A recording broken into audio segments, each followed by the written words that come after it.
la Commission de l'Union africaine a donc salué l'adoption, je vous le disais, à l'unanimité par le Conseil de sécurité des Nations Unies de cette résolution 2351. Sur le Sahara, qui proroge pour une année le mandat de la MINURSO. Dans le communiqué, le président de la Commission de l'Union africaine, Moussa Faki Mahamat, dit avoir salué l'esprit constructif et la détermination qui ont présidé aux délibérations du Conseil de sécurité pour faire avancer ce processus de paix dans la région, appuyant à cet égard la détermination du secrétaire général de l'ONU à relancer le processus de négociation en vue de parvenir à une solution à ce conflit. Pour rappel, le Conseil de sécurité a prorogé vendredi à l'unanimité de ses membres d'une année le mandat de la MINURSO et consacré encore une fois la prééminence de l'initiative marocaine d'autonomie au Sahara en qualifiant de sérieux et de crédibles les efforts déployés par le Maroc pour aller de l'avant dans le processus qui vise à un règlement de la question. Rachida Chachi, pour commencer.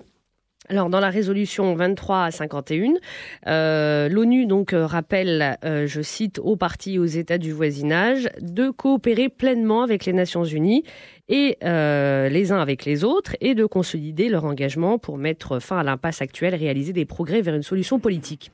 Alors, et en même temps, le Conseil de sécurité qui demande aussi, et c'est très important, au sujet de l'enregistrement des populations dans les camps de Tindouf au sud-ouest de l'Algérie et insiste pour que des efforts soient réalisés à cet égard. Alors, en quoi ce texte, c'est finalement, on peut le qualifier comme ça, un camouflet pour le Polisario et surtout pour le régime algérien? Premièrement, le texte a été voté à l'unanimité, ce qui est déjà une victoire. Oui. Il n'y a pas d'abstention parce que dans le pays, il y a l'Uruguay, il y a la Russie, c'est-à-dire des pays dont on attendait une position beaucoup plus hostile et qui ont joué un rôle de médiateur et de recherche d'équilibre afin de permettre de sauver la face à l'Algérie, tout en donnant au Maroc l'avantage diplomatique qu'il a obtenu après de longues années de militantisme diplomatique et d'initiatives importantes, notamment en Afrique. Donc il y a ce point-là. Le deuxième point, c'est qu'il y aura des pressions sur le Polisario pour se retirer de la région de Guelgabat. Oui. Donc ce qui est extrêmement important parce que pendant des mois, le Polisario a profité d'une situation de... Comment dire, les regards n'étaient pas braqués sur le Polisario et c'est un fait admis que le Maroc s'était retiré, ne tombant pas dans le jeu de la surenchère et des provocations et qu'il fallait une instance internationale pour obliger le Polisario à se retirer de cette localité-là. Alors, autre chose, il y a la prorogation du mandat de la MINURSO, mais l'élargissement des prérogatives de la MINURSO au niveau des droits de l'homme a été tout simplement abandonné. Elle était voulue par l'administration Obama et n'a pas été reprise. Et donc, on craignait qu'avec l'administration Trump, on aurait des surprises, ce qui n'est pas le cas. On est en train de voir qu'il y a une forme de continuité, même de changement au sein de la position américaine, notamment relatif aux droits de l'homme. De droits de l'homme tels que véhiculés par la propagande algérienne, parce que le problème des droits de l'homme se situe plus du côté algérien que du côté marocain. Donc au final, le texte, en rééquilibrant les choses et en redevenant plus objectif, c'est-à-dire plus adéquat à la réalité sur le terrain, propose un terrain favorable à la relance des négociations. Et c'est-à-dire la position marocaine d'autonomie en sort renforcée. Et donc maintenant, il est temps du côté algérien de prendre acte de cette nouvelle réalité diplomatique qui a radicalement changé au niveau international, au niveau des grandes puissances, notamment au niveau des États-Unis, et d'abandonner sa vision obsolète par rapport à ce conflit-là, et d'aller de l'avant parce qu'on s'inscrit dans une grande dynamique, qui est la dynamique du retour du Maroc dans l'Union africaine, et qu'il est temps que l'Algérie abandonne le seul obstacle en réalité qui nous sépare. C'est ça, c'est-à-dire de réouvrir les frontières, de relancer le commerce et de travailler main dans la main pour reconstruire une Afrique économiquement viable et dynamique. Donc voilà, donc il y a l'unanimité, il y a la question des droits de l'homme qui a été repensée. Et le fait qu'on nomme expressément, et le fait qu'on nomme expressément, peut-être pour la première fois, les parties finalement à cette question, à savoir l'Algérie et la Mauritanie. Tout à fait, oui. Qui sont nommées directement. Mohamed Olkhouir, alors quelque part vous disiez Rachida Chachi que finalement la balle aujourd'hui elle est dans le camp du voisin algérien, le voisin de l'Est qui a donc été appelé pour la 6e fois à procéder au recensement des populations des camps de Tindouf. Est-ce que cette fois l'Algérie va obtempérer et est-ce qu'on peut penser qu'il y a peu de chances pour qu'elle le fasse et pour quelles raisons? Non, elle ne le fera pas. Elle ne le fera pas, elle ne l'a jamais fait, elle n'a pas l'intention de le faire. Et puis ça aboutirait à...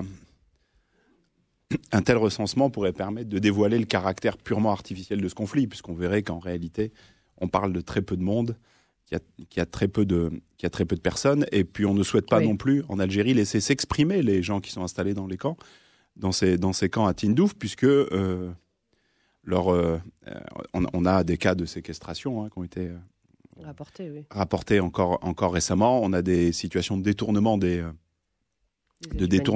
l'aide humanitaire. Donc on sait très bien que ça aurait pour conséquence l'effondrement de ce ballon de baudruche qui est cette prétendue République arabe sahraoui démocratique, où on sait que finalement ça représente pas grand monde, et même les gens qui sont basés là-bas ne leur donnent pas pleinement ou totalement la légitimité pour décider ou parler en leur nom. Donc c'est un élément, c'est une partie de poker. Donc et on sait que le jeu de l'Algérie est mauvais. Ils ont une très mauvaise main, et donc dévoiler pour eux leur carte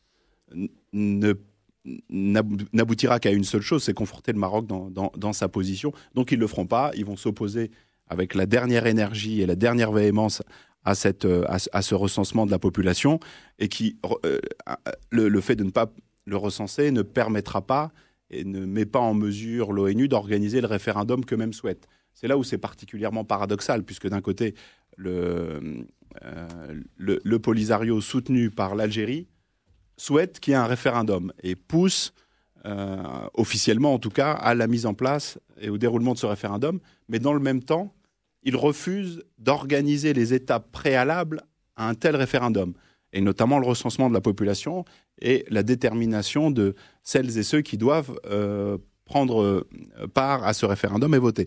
Donc c'est ça la véritable complexité de la situation, c'est qu'on a un affichage de façade qui est le référendum, mais derrière, on refuse d'en organiser les étapes importantes et indispensables à la bonne tenue d'un tel référendum. Donc, pour moi, et pour répondre très clairement à votre question, je ne vois absolument pas l'Algérie essayer de l'organiser ou faire preuve d'une quelconque démarche positive de ce point de vue-là. Après, l'élément intéressant dans cette résolution, c'est que fondamentalement, l'idée, c'est de rappeler à la reprise des négociations, et avoir des négociations qui se déroulent sereinement et sincèrement sur la base de ce projet d'autodétermination que le Maroc soutient depuis longtemps, et en incitant les réelles parties prenantes, que sont la Mauritanie et l'Algérie principalement, à intervenir et à prendre toute leur part. Puisque si ce conflit ne se règle pas, en réalité, c'est du fait, pas tellement de la position mauritanienne d'ailleurs, mais plus du fait de la position algérienne. Et c'est ça qu'il faut arriver à régler. Et je pense que le nouveau secrétaire général de l'ONU l'a bien compris et a décidé qu'il était inutile maintenant, qu'il fallait cesser de pourchasser l'ombre et non la proie, et donc de vraiment maintenant poser les conditions pour qu'il y ait une discussion sereine entre les vrais décideurs. Et ceux qui décident réellement dans ce dossier, c'est le Maroc d'un côté, l'Algérie de l'autre. Alors justement, est-ce qu'il y a des chances pour que Talal Shakir, ces conditions dont parlait Mohamed Ould-Ghouel, elles soient réunies pour relancer le processus, pour parvenir à une solution, bien sûr, une solution dans le cadre de l'autonomie ? Il y a plusieurs dossiers qui sont ouverts dans ce grand dossier. Le premier, c'est effectivement le rôle de la MINURSO quant aux droits de l'homme. Ensuite, il y a la question du référendum, bien entendu. Oui. Il y a également le problème de Tindouf. Il y a également les listes qu'il faudrait voir, parce que même quand la MINURSO parle de référendum, les deux parties ne sont pas d'accord sur les listes. Certains veulent s'arrêter à 75, d'autres veulent prendre les listes d'aujourd'hui. Donc il y a déjà une grande cacophonie par rapport à cela. Et puis, ça fait presque une vingtaine d'années, voire plus, que la MINURSO est sur place et n'a pas réussi à mettre en place ce référendum. La position du Maroc, c'est une position qui est claire. C'est une situation où il y aurait une large autonomie. La régionalisation avancée le montre bien. Il y a donc une autonomie administrative, effectivement financière, de toutes ces régions, dont la région, effectivement, du Sahara marocain, avec la volonté de développer, avec un regard de développement et non pas un regard autre que celui du développement. Aujourd'hui, il y a un pays effectivement comme l'Algérie qui soutient et qui floute complètement la zone de Tindouf, avec des ressortissants bien entendu séquestrés, avec une situation abominable. Donc il y a plusieurs dossiers en même temps. Et la position du Maroc est claire, c'est celle d'abord de respecter les décisions onusiennes, surtout au niveau de Guerguerat, et surtout le plan d'autonomie. Il ne veut pas se brouiller dans cette question de référendum, parce que le référendum est un dossier qui est plié depuis longtemps. Les partis l'ont évoqué une fois et les deux parties n'étaient pas d'accord. d'accord. Puis après, c'était la liste qu'on voulait pas. Le Maroc est clair sur sa position. C'est l'autonomie élargie administrative avec toutes les garanties, bien entendu, que l'ONU a bien voulu mettre en place. Après, tout ce qui reste, c'est de la pollution, effectivement, dans laquelle il ne faut pas sombrer, parce que les voisins algériens ont des postures qui sont différentes. Ils se félicitent aussi de la même décision que le Maroc se félicite aussi. Donc, on ne comprend pas finalement où est l'intérêt des deux, mais c'est uniquement pour brouiller. La question est claire. Il ne faut pas non plus tomber dans une situation de flou politique. La MINURSO est là pour organiser un référendum qui peine à se mettre en place. La MINURSO comprend la volonté du Maroc que celle de mettre en place une autonomie administrative largement ouverte et garantissant les droits de l'ONU. Ils sont d'accord, ils travaillent pour cela, d'où le personnel civil et non pas militaire. Donc il y a tout un respect des conditions du Maroc. Il y a eu un bras de fer par rapport aux droits de l'homme qui s'est soldé par une éviction de la MINURSO pendant quelques mois. Ils sont revenus avec un autre regard. Il y a une vraie négociation. La MINURSO et l'ONU discutent avec un pays, avec le Maroc. Maintenant, la question du Polisario et des mercenaires qu'il représente est une situation qui floute le conflit, et en plus avec l'Algérie qui, effectivement, brouille les pistes en lançant des déclarations à l'emporte-pièce. Honnêtement, l'Algérie devrait cesser ces agissements parce qu'ils devraient s'occuper des problèmes internes. Ça commence à être assez polluant pour la région. La situation de la MINURSO est rendue difficile par la posture même des Algériens. Alors, Mélanie Frédéric-Sigli. Oui, je vais revenir justement sur cette position des Algériens et des Marocains. Et puis Nasser Bourita qui a souligné donc un fait nouveau dont on parlait tout à l'heure, c'est celui que dans ce texte en fait des Nations Unies, l'Algérie et la Mauritanie sont visées comme partie prenante à cette question. Maintenant que la responsabilité de l'Algérie est notamment citée par le Conseil de sécurité, voilà, donc c'est un fait inédit, c'est une première. Mais qu'est-ce que ça va changer concrètement maintenant ? Alors, justement, pour répondre à votre question, je vais d'abord reprendre les communiqués respectifs des ministres des Affaires étrangères algériens et marocains pour redonner une idée du contexte. L'Algérie a effectivement déclaré par l'intermédiaire de Ramtan Lamamra, voilà, je prononce mal, que cette résolution est un succès diplomatique pour la cause sahraoui car le processus sera remis sur les rails. Et je continue de citer parce que c'est très intéressant. Il y aura donc de nouvelles négociations directes entre le Maroc et le Polisario. Donc ça répond globalement à ce qui est une part de cette résolution qui encourage les parties tiers à s'intéresser à la question, aux pays voisins à s'intéresser à la question. L'Algérie répond à cela en disant qu'il y aura de nouvelles négociations directes entre le Maroc et le Polisario. C'est une réponse qui est très très claire.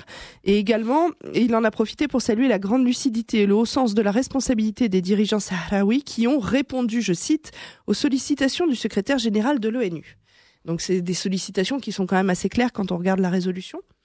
Qui en l'occurrence a été retardé quand même d'une journée pour laisser le temps aussi au Polisario de se retirer. Ceci dit, il faut être assez clair là-dessus, sinon l'opposition au texte faisait qu'il n'y aurait pas eu l'unanimité. Donc, de l'autre côté, qu'est-ce que l'on voit ? On voit que le Maroc se félicite, avec une réserve toutefois, parce que le Maroc se félicite en expliquant quand même qu'il continuera à observer la situation de très près sur le terrain et que le retrait du Polisario doit être complet, sans condition et permanent.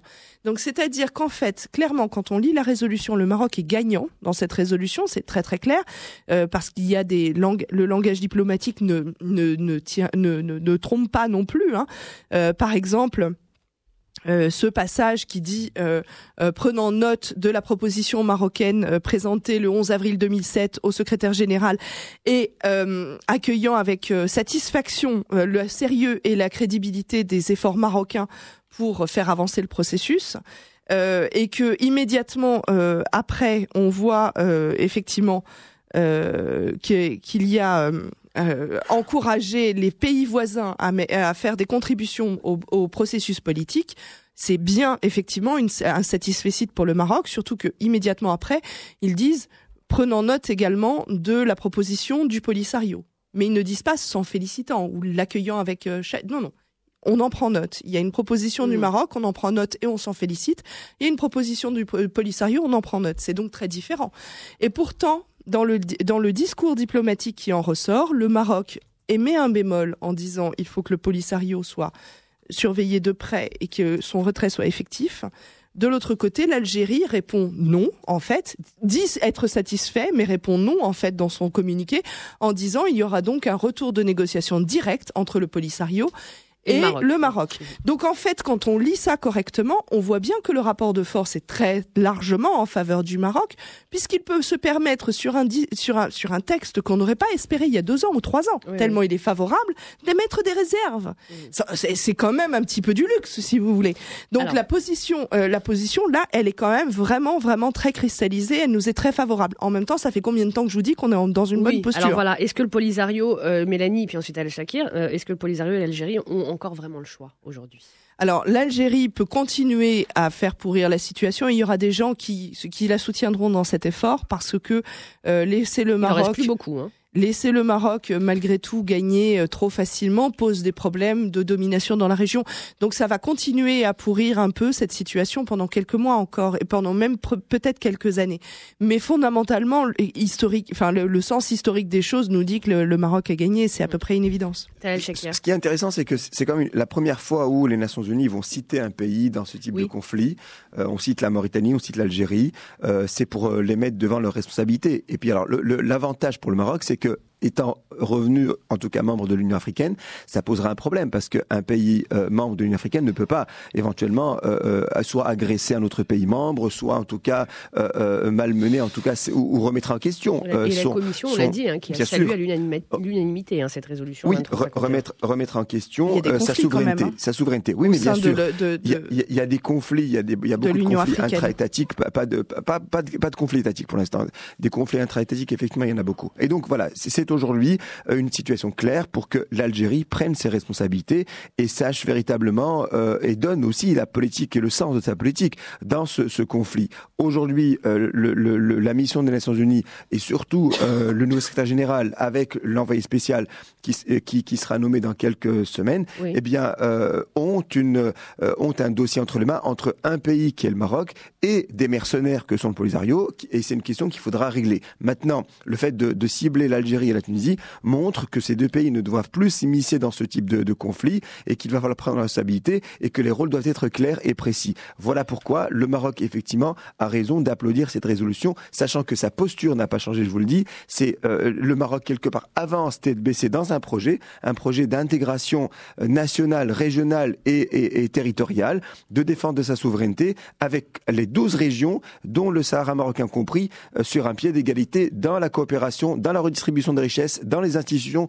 dans la liberté administrative. C'est le projet marocain, il est solide, il est défendable. Le projet, effectivement, algérien est flou. D'ailleurs, je ne sais même pas pourquoi l'Algérie aurait un projet par rapport à cela, pour être honnête. Nos amis algériens, et en tout cas surtout le pouvoir, devraient se mêler des élections législatives qu'ils gèrent très mal, en tout cas en Algérie. Nous, on n'en parle pas du tout. On aura l'occasion d'en parler. Et le Polisario n'a même plus raison d'être. Alors, il y a des conflits en Afrique. Il y a des conflits pas seulement intra-pays, il y en a quand même pas mal. Il y a le Burkina Faso et le Mali, il y a eu l'Érythrée avec l'Éthiopie, le Nigeria, le Cameroun, il y a eu le Biafra, il y a eu Casamance, il y a eu énormément de choses. Et l'Union africaine n'a jamais réellement empêché ça, mais elle a des instances de règlement de conflit. Donc même le retour du Maroc au sein de l'Union africaine ne garantit pas le règlement total de la question, mais elle garantit qu'il y a des instances qui vont s'en mêler en plus. C'est ça le truc intéressant.